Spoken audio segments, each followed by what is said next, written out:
बंटी पाटील सुद्धा खरं म्हणजे दुधात जुन्या काळात नव्हते, पण अलीकडल्या काळात एकदा त्याचं वैशिष्ट्य आहे त्या माणसाचं, एकदा एखाद्या गोष्टीकडे लक्ष दिलं सोडणे नाही, अशा पद्धतीचा स्वभाव आहे. खरं म्हणजे माझा सत्कार करायचं काही कारण नाही. मी अरुणरावांना म्हटलं माझा सत्कार कशासाठी करणार आहात, तर ते म्हणले तुमच्या कुटुंबातल्या तुमच्या मुलग्याचा तुम्ही वडील आहात म्हणून तुमचा सत्कार. बरं झालं म्हटलं, उलट झालं, पोरग्याच्या ओळखीनं माझी ओळख करून द्यायची पडायला. स्पॉटला निर्णय, एका गावात 2 तुकडे करून टाकणारा अशा पद्धतीचा हा चेअरमन लाभलाय. मनापासून या चेअरमनना मी शुभेच्छा देतो. त्यांच्या हातून अधिक चांगलं काम व्हावं आणि फक्त दुधाचंच व्हावं, आमच्याकडे लक्ष नको, अशा पद्धतीची अपेक्षा या निमित्ताने मी व्यक्त करतो. चांगलं काम केलं. निनाळे उच्चांक प्रस्थापित केले जिल्ह्यामध्ये विविध क्षेत्रामध्ये. ज्यांचा आपण सत्कार केला ते सर्व सत्कार मूर्ती, चोळेकर साहेबांच्या कुटुंबातील सर्व सदस्य, उपस्थित बंधू भगिनी आणि संघाचे सर्व सहकारी कर्मचारी मित्रांनो, खरं म्हणजे सर्वप्रथम आमच्या दोन्ही नेत्यांनी असं जाहीर केलं होतं की 20 लाख लिटर पर्यंतची मजल आपल्याला मारायची आहे आणि त्यासाठी गेले काही दिवस अहोरात्र परिश्रम करून आबाजी असतील आणि त्यानंतर विशेष उल्लेख करावा ते डोंगळे साहेब असतील आणि त्यांच्या सगळ्या सहकारी संचालकांनी परिश्रम घेऊन 17 लाख लिटरचा टप्पा आता गाठलेला आहे आणि 20 लाखाचं लक्ष्य लवकरच गाठायचा मनोदय त्यांनी व्यक्त केलाय. या सगळ्या कामगिरीबद्दल मनापासून डोंगळे साहेब तुमचा आणि तुमच्या संचालक मंडळाचा आणि सगळ्या आमच्या कर्मचारी बंधूंचा, दूध उत्पादक सोसायट्या, त्यामध्ये काम करणारे सगळे कर्मचारी आणि जिल्ह्यातले तमाम दूध उत्पादक या सर्वांचं मी अभिनंदन करतो. गोकुळ खरं म्हणजे कोल्हापूरचा नावलौकिक गोकुळमुळे अधिक वाढलाय असं मला वाटतं. जुन्या काळात असं होतं की केंद्र सरकारमधनं सेक्रेटरिएट मधलं कोणतरी माणूस आला, कदाचित तो तामिळनाडूतला असेल, यूपीतला असेल, पंजाब मधला असेल, बिहार मधला असेल, तर कोणत्या संस्था दाखवायच्या जिल्ह्याच्या वतीनं. त्यावेळेला पहिला नंबर गोकुळचा, नंतर जिल्हा बँकेचा, नंतर साखर कारखान्यामध्ये आमच्या विनय कोरे सावकारांचा आणि जिल्हा शेतकरी संघाचा होता. परंतु मला आनंद वाटतोय, अभिमान वाटतोय की गोकुळनं राज्यभर आणि विशेषतः मुंबईमध्ये गोकुळच्या दुधाची एक आगळी वेगळी चव खऱ्या अर्थानं निर्माण केली आणि दिवसेंदिवस दूध उत्पादकांनी गाईच्या दुधामध्ये वाढ केली, पण म्हैशीच्या दुधामध्ये त्या प्रमाणामध्ये काही वाढ होत नव्हती.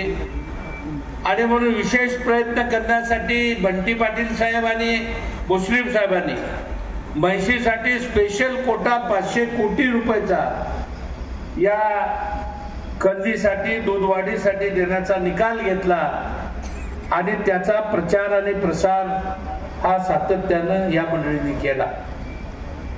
खरं म्हणजे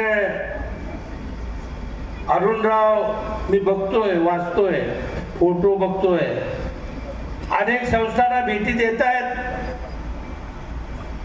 प्राथमिक ज्या दूध उत्पादक सोसायटी आहेत त्या प्रतिनिधींच्या बरोबर सातत्यानं त्यांचा संपर्क असतोय, डायलॉग असतोय. गोठ्यावर जातात, जनावरांची विचारपूस करतात, कशा पद्धतीचं खाद्य उत्पादन केलं जातंय त्याबद्दलची माहिती घेतात आणि मार्गदर्शन करतात. आणि म्हणून एक अतिशय सक्षम असा सातत्यानं दुधासाठी ध्यास घेतलेला माणूस या दूध संघाला चेअरमन म्हणून लाभला, मी मनापासून त्यांचं कौतुक करतो. याचा अर्थ आबाजीला नाव ठेवत नाही. आबाजी फार माणूस हसरा, कायम हसरा, कुणालाही नाही म्हटलं नाही कधी आणि कुणाचंही काम केलं नाही. अशा पद्धतीचं आमचं हे आगळं वेगळं नेतृत्व आहे. आणि अगदी अरुणराव डोंगरे म्हणजे त्याच्या विरुद्ध. मला आठवतंय आमच्याकडे ठिपकुर्ली तालुका राधानगरीमध्ये अर्धा जनावरांना लंपीचा आजार झाला आणि ही बातमी त्यांना कळाली.